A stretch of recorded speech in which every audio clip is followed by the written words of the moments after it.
Exclusive hands-on dummy models straight out of the supply chain in China just gave us our first real look at Apple's foldable future, and it is a complete departure from anything we expected.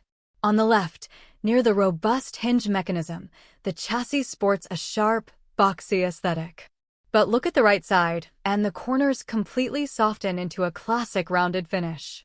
It's as if Apple is fusing two entirely different design philosophies into a single form factor.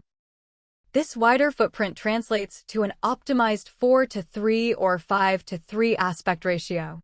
For mobile gamers and media consumption, it completely solves the issue of massive, restrictive black borders.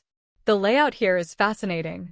We see a streamlined, iPhone Air-style dual-camera module on the rear, a bottom-placed USB-C port, and a highly unusual top-mounted volume key configuration.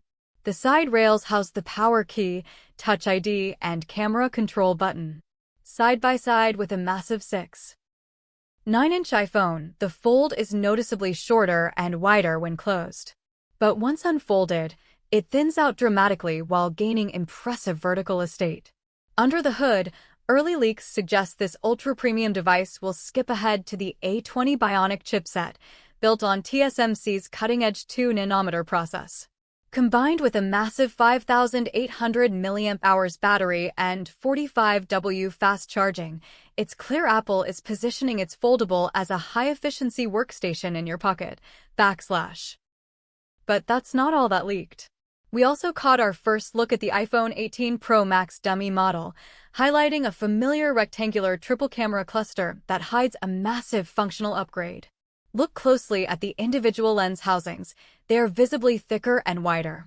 This physical increase directly correlates with industry rumors that Apple is finally introducing a variable aperture lens system. This hardware leap will give creators physical control over light intake and depth of field, bringing true DSLR-like performance to mobile photography.